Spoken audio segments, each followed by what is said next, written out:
Chris Redfield began as a rookie cop who barely survived a mansion filled with zombies, but somewhere between that first terrifying night and becoming gaming's most jacked action hero, he transformed into one of the most controversial characters in video game history. Back in 1996, Chris was just another rookie, stumbling through Spencer's creepy-ass mansion alongside Jill Valentine, probably wondering why he didn't just become anything else instead. That nightmare shaped his entire moral compass and forged his partnership with Jill that would go on to define the series. He witnessed firsthand what Umbrella Corporation's bioweapons could do to innocent people, and it broke something inside of him. Fast forward to today, and he's basically the Dwayne Johnson of zombie apocalypses, except with more family drama and way better aim. Chris Redfield was raised an orphan with his sister Claire after their parents' death. He joined the US Air Force, becoming a pilot and gaining combat skills, but eventually resigned or was discharged due to clashes with authority. He then joined the Raccoon City Police Department's Special Tactics and Rescue Service, STARS, as Alpha Team's point man battling bioterrorism because someone had to deal with the weird shit happening in Raccoon City.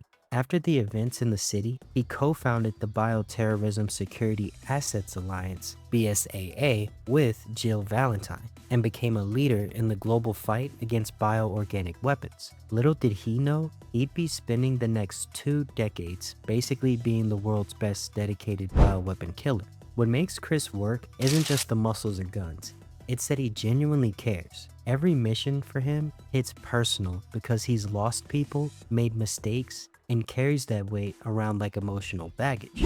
Code Veronica escalated everything. Chris's personal vendetta against Umbrella intensified, especially his rivalry with Albert Wesker. This wasn't just about stopping bioterrorism anymore. His relationship with his sister Claire also emerged as a driving force, pulling him deeper into the franchise's web of conspiracies. Every time Claire gets caught up in some bioterror bullshit, Chris's guilt and protective instincts drive him further into obsession. Then Resident Evil 5 happened. The infamous boulder punching scene became instant meme material. But the funny part, fans can't even agree on what Chris looks like anymore. One game, he's lean and disorganized, and the next, he's built like Captain America. Then came Resident Evil 7's complete facial redesign using photogrammetry technology, which honestly just pissed fans off even more. The backlash forced Capcom developers to defend their creative choices publicly. Jill Valentine is the lockpicking legend who never stays down. The STARS tech who made solving brutal puzzles look effortless while zombies flood in from every direction. First seen in the original Resident Evil, she wasn't just a pretty face with a shotgun. Capcom built her on a real tactical resume. Delta Force style operator training, top marks in bomb disposal training, special ops know-how, and a detective brain that sees patterns like Sherlock Holmes, which explains why she stays cool handling explosives, puzzles, and tight spots. After leaving the military, Jill was recruited by Albert Wesker into STARS. By Resident Evil 3, she's Raccoon City's #1 target, hunted through streets and sewers by nemesis like she owes that man money, and those non-stop escape scenes cemented her as survival horror's ultimate improviser. Capcom's remakes lean into her humanity, smaller moments, subtle fear, and true resolve, which is why I feel fans connected with her so hard. The darkest chapter up to this point was Wesker's capture and the P30 injections in Resident Evil 5. P30 was cataloged by Tricell as a chemical byproduct of their progenitor virus research sometime between 2006 and 2008. Follow-up studies explored its viability as a performance enhancement drug to be sold to fighters alongside the Type 2 Plagas parasite. Tricell's P30 turned Jill into a super-powered, obedient weapon, enhancing her strength and accuracy, but with her free will stripped and her identity used as a tool. Across games, comics, and movies, she gets recasted and redesigned a lot. Sometimes the brilliant survivor, sometimes a plot pawn, and that inconsistency keeps comments about her very active. What makes her iconic isn't just the puzzle solving or the shotgun scenes. It's the mix of brains, courage, and the feeling that she always fights by choice. Whether she's picking a lock under pressure, ducking the fade from Nemesis, or under the influence of the P30 injections, you can always count on Jill to drive a large part of the storyline.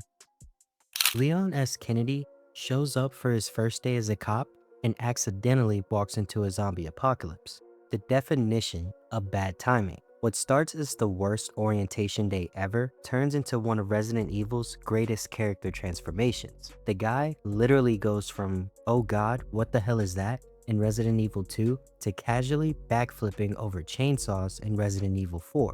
That evolution from terrified newbie to smooth-talking government agent is what makes Leon ultimately work. You actually believe he's earned those skills through pure survival instinct and way too much trauma.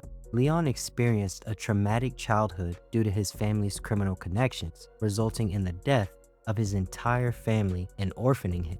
He was the sole survivor, saved by a police officer, which inspired him to become a police officer himself and protect people. Leon's got this perfect mix of cop training and figure it out on the fly or die street smarts. He's not the biggest or strongest character in the series, but he's got precision, timing, and this weird ability to turn random junk into life-saving solutions. Then there's Ada Wong, and honestly, their relationship is insanely complicated. She's a spy, he's trying to save people, and neither of them can figure out if they can trust each other or want to kiss. It's been like this for decades, and fans are still arguing about whether she's helping him or straight up playing this dude. That tension keeps both characters interesting. Leon's resume reads like a highlight reel. Survived Raccoon City as a rookie, single-handedly rescued the president's daughter, and somehow became the government's go-to guy for weird bioweapon situations. Each mission pushes him further from survival horror into full action movie territory. Early Leon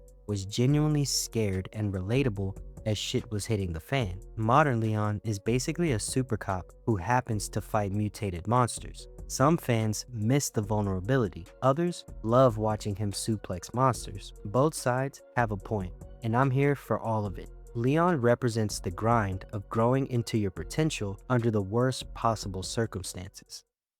Claire Redfield rides into Raccoon City on a motorcycle and becomes your favorite stubborn big sister. She shows up in Resident Evil 2 looking for Chris and refuses to leave until she finds him. She's not just emotional motivation, she's a practical survivor, a college student turned motorcyclist who scavenges parts, rigs impromptu medical fixes, and can drive like her life depends on it. What makes Claire different from other Resident Evil characters is her approach. While Chris punches problems and Leon shoots them, Claire fixes them. After Resident Evil 2, Claire evolves from lone searcher into basically a humanitarian. By Code Veronica, she's chasing leads on Umbrella, and by Revelations 2, she's working with TerraSave, pulling civilians out of disaster zones and turning rescue work into a real mission. Behind the action is a backstory that explains her drive. She was a regular student before the outbreak, but after losing contact with her brother and watching Raccoon City burn changes her and pushed her into full activist mode. Barry Burton becomes a mentor figure, and Sherry becomes an adopted daughter in a way. And Claire doesn't just protect Sherry, she becomes her anchor in a world gone completely insane. That relationship feels real in a way that cuts through all the zombie chaos, and those relationships ground her emotionally. Gear-wise, she's a scavenger's dream, and it reflects in her personality. She's the type to turn a paperclip and some duct tape into life-saving equipment. Fans love her as the emotional anchor who makes family stakes feel real, but critics point out she sometimes gets overshadowed by Chris and Leon. Claire represents the idea that caring about people makes you stronger and not weaker.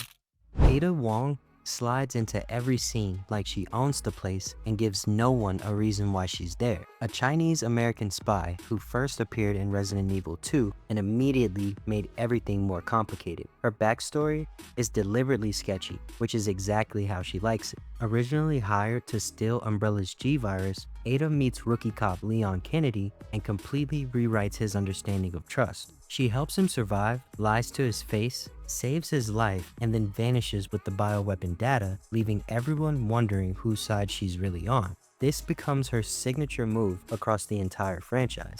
Ada operates as the ultimate wildcard, working for shadowy employers while betraying them whenever it suits her agenda. She's been connected to Wesker's schemes, competing pharmaceutical companies, and organizations that remain mysteriously unnamed. The woman collects paychecks from everyone and loyalty from no one. Her gear tells the story of a professional, grappling hooks for quick escapes, suppressed weapons for silent takedowns, and infiltration skills that make her nearly untouchable. The Resident Evil 4 Separate Ways campaign proves she's not just eye candy with a gun. She's a full operator who can steal Las Plagas samples while the main characters are still figuring out what happened. You never know if she's helping or setting up her next play. What makes Ada fascinating isn't just the mystery though, it's how she operates in a world full of heroes and villains without clearly being either. She's got her own agenda, her own moral code, and zero interest in explaining herself to anyone.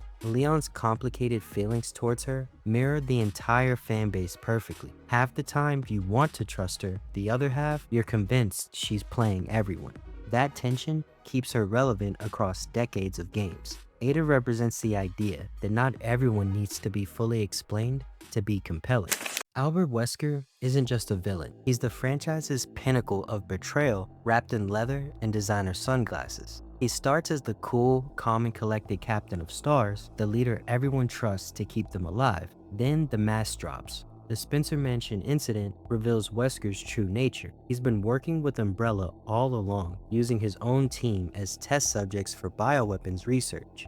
That betrayal cuts deep because it's personal. These aren't random victims. They're people who've looked up to him as their leader. Albert Wesker was a child prodigy and an orphan subject of Oswald Spencer's Project W, a eugenics program by the Umbrella Corporation to create superhumans. He was raised to believe in his own superiority and the need for a new human race. After joining Umbrella, he served as a researcher and became a high-ranking official, eventually betraying the organization to pursue his own ambition to become a godlike being. Talk about ironic.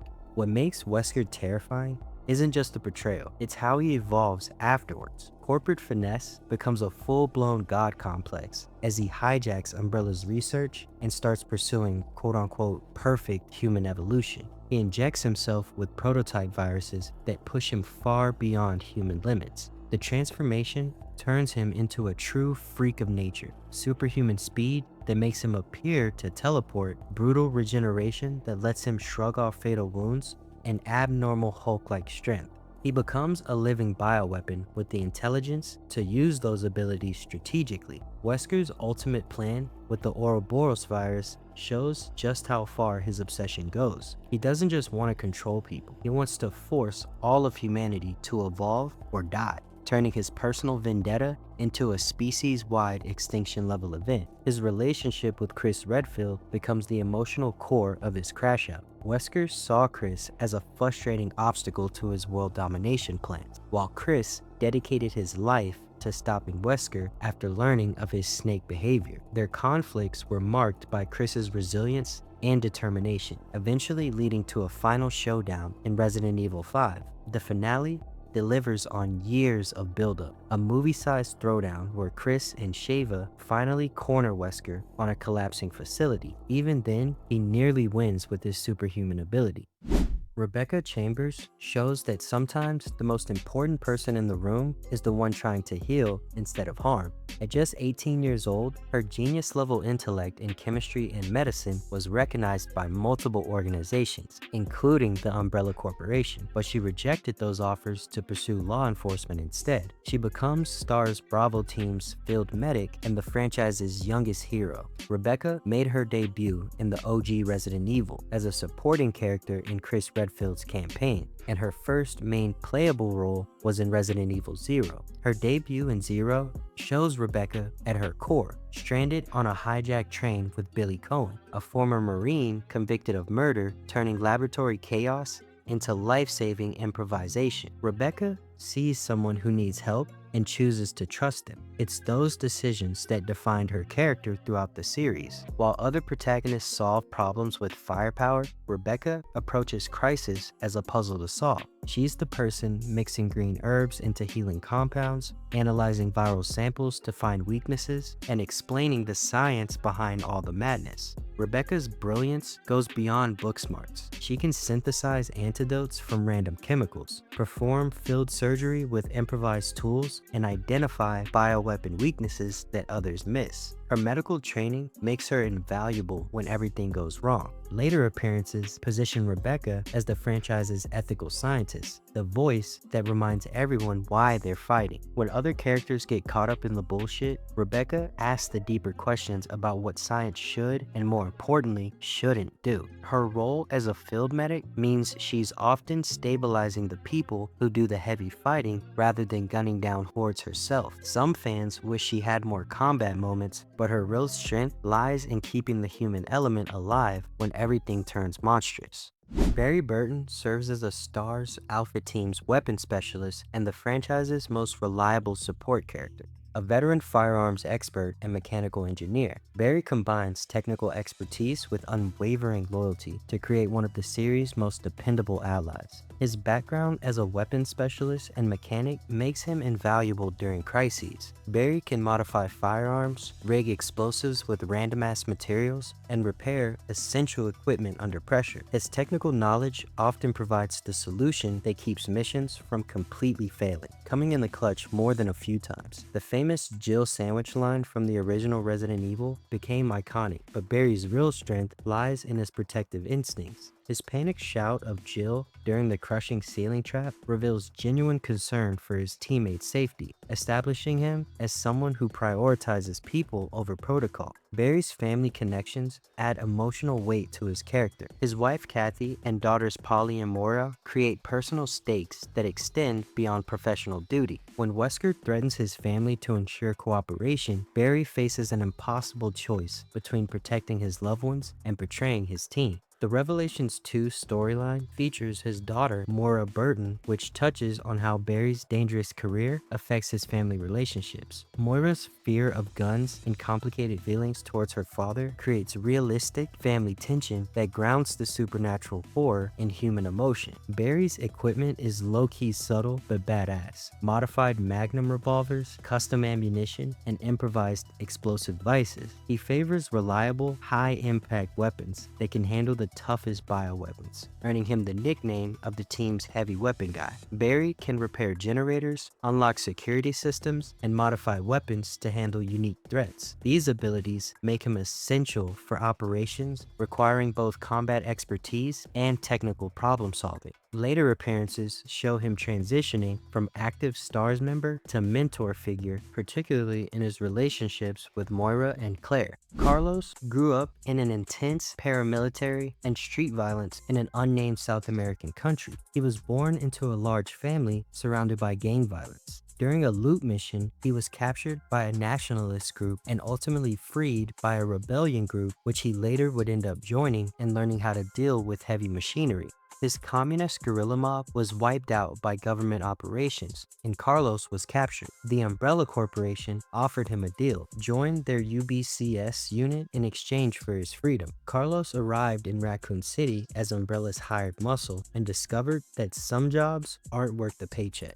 Originally deployed for quote-unquote evacuation assistance, Carlos quickly realizes he's been sent to clean up some absolute bullshit as the T-Virus was sweeping through the city. What sets Carlos apart from typical mercenary characters is his evolution throughout the crisis. He starts following orders from Umbrella, but shifts his loyalty when he witnesses the corporation's true agenda. That moral awakening drives his character arc from paid soldier back to his rebellious roots, in a sense. When Jill is infected with the T-Virus, Carlos becomes a playable character and courageously risks his life to find a vaccine for her at the Raccoon City hospital. His partnership with Jill Valentine transforms Resident Evil 3 from a solo survivor experience into a collab cop movie set during the apocalypse that no one was expecting. Their back and forth feels natural, their teamwork saves lives, and their chemistry gives emotional weight to the escape sequences.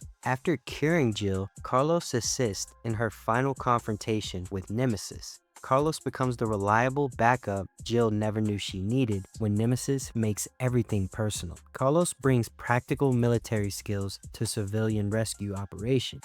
His squad tactics training, basic field medicine knowledge, and ability to commandeer vehicles turned him into the perfect extraction specialist. The Resident Evil remake expands on his heroic moments significantly. Carlos pulls civilians from burning buildings, provides medical aid to survivors, and repeatedly risks his own safety to ensure others escape alive. These scenes establish him as someone who chooses people over protocol every single time. First introduced in Resident Evil 2 as the terrified daughter of scientist William Birkin, Sherry Birkin becomes the human face of Umbrella's experiments, a scared kid carrying the genetic consequences of her father's obsession. The original Resident Evil 2 establishes Sherry as pure innocence caught in adult horror. Sherry was the daughter of two Umbrella virologists, William and Annette Birkin. Both parents were obsessed with the G-Virus project and frequently neglected Sherry, who grew up lonely and withdrawn, probably locked in a room somewhere. After the G-Virus mutated and straight cooked William Birkin, he later released the T-Virus, infecting all of Raccoon City. Sherry's hiding in the police station and dodging monsters, created by her own father's research, is found by Claire, who becomes her guardian angel. That relationship between protective stranger and abandoned child drives much of the game's emotional impact. What makes Sherry's story compelling is how her trauma becomes her purpose as she ages. The remakes give her more personality and responsibility early on, showing a smart kid who understands survival basics, maturing her very quickly. Her relationship with Claire Redfield remains central to her character growth. Claire's protection during the Raccoon City incident becomes the foundation for Sherry's later dedication to helping others. That early bond shows how positive relationships can overcome traumatic origins. Later in Resident Evil 6 reveals her transformation into a trained government agent. Sherry was assigned to Eastern Europe to find Jake Muller, the son of Albert Wesker, whose blood was a potential cure for the C-virus outbreak, using her unique background to fight bioterrorism, bringing everything back full circle. Her connection to the G-virus creates ongoing complications throughout her life. This biological legacy forces her into a world of conspiracies and cover-ups, whether she wants it or not, thanks to her father. After defeating Carla and Simons, Jake gave Sherry a sample of his blood. Using it, Sherry and the DSO were able to produce a C-virus vaccine effectively containing the outbreak. William Birkin embodies every cautionary tale about scientific ambition taken too far. A brilliant Umbrella virologist who created the G-Virus, Birkin becomes Resident Evil 2's most tragic villain when his own research literally consumes him, resulting in his horrific mutation and the outbreak that destroyed Raccoon City. His background establishes him as a genuinely gifted scientist rather than a mad scientist crash out. Birkin's research into viral genetics represents legitimate scientific advancement. The problem comes when corporate pressure and personal obsession overrides basic ethical considerations. He trained at Umbrella's Arclave facility under James Marcus, where he met fellow psycho Albert Wesker. The two developed a friendly rivalry. Birkin and Wesker worked on the T-Virus under Marcus in 1988, under orders from Umbrella founder Oswald Spencer. The two ended up straight assassinating Marcus and stealing his research. Birkin was later credited as the sole creator of the virus. Birkin's experimentation on the immoral test subject Lisa Trevor led to his greatest discovery. Lisa was held captive by the Umbrella Corporation for nearly 30 years and used as a test subject for various viruses, beginning with the progenitor virus. Lisa's unique body had absorbed every virus she was injected with, creating a new, advanced virus that Birkin would later call the G-Virus. The pivotal moment occurs when Umbrella decides to terminate his research and eliminate him as a security risk. Faced with losing everything, Birkin injected himself with the G-Virus, triggering a transformation that turns a brilliant scientist into a mindless monster over the course of several horrific mutations. What makes Birkin cool to me as a villain is the terrible logic behind his choices. Each decision seems rational in isolation: protect your research, save your own life, ensure your work survives. But the cumulative effects destroys everything he claimed to value, including his own family. The G-Virus mutation showcased some of the franchise's most disturbing body transformations. Birkin's changes became increasingly grotesque and powerful, representing the complete breakdown of human form and consciousness. Laboratory recordings and research notes scattered throughout Resident Evil 2 reveal Birkin's gradual descent from excited scientist to obsessed researcher. Birkin's legacy extends beyond his own destruction. The G-Virus research influenced multiple later storylines, and his daughter Sherry carries both literal and figurative consequences of his choices throughout the series. Ethan Winters represents the ultimate everyday hero. A civilian systems engineer from Los Angeles, Ethan's story begins with the most relatable motivation possible: finding his missing wife and protecting his family. Simple enough.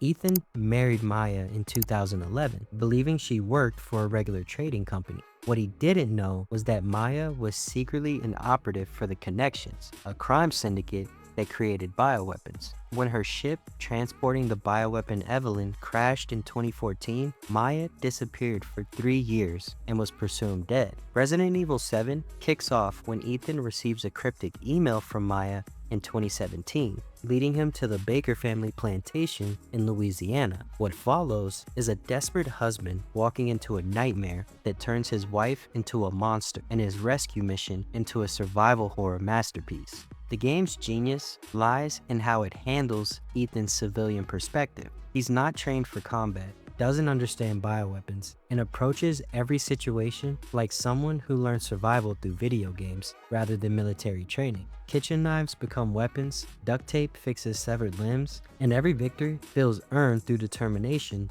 rather than professional skill. The shocking revelation that transforms everything is that Ethan actually died during his first encounter with Jack Baker, but was resurrected by the mold infection. The mold allowed him to regenerate lost body parts and possess incredible physical strength, but it also means he was not a true human after Resident Evil 7. Resident Evil 8 escalates the personal stakes when Ethan and Maya start a quiet life in Europe under BSAA protection, only to have it destroyed when their daughter Rosemary gets kidnapped. The game shifts from a husband trying to save his wife to a father trying to save his daughter, but maintains Ethan's core appeal as someone just fighting for their family rather than duty.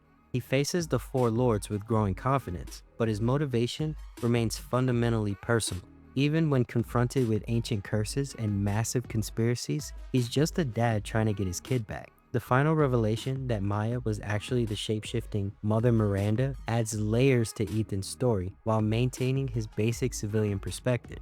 When faced with all odds, his response was just to protect the people you love, whatever the cost. Ethan Winters sacrificed himself by detonating a bomb to destroy the village and the underlying mold source, but he did not detonate himself. Rather, he detonated explosives planted by Chris's team to defeat Miranda and her mold-based threats. He was already dying from his injuries after the fight with Miranda and stayed behind to ensure his daughter Rosemary and his wife Maya escaped safely. The Shadows of Rose DLC reveals his consciousness survived within the mold, still protecting his daughter even after death, allowing him to appear in the mold-based world to protect and guide his daughter Rosemary.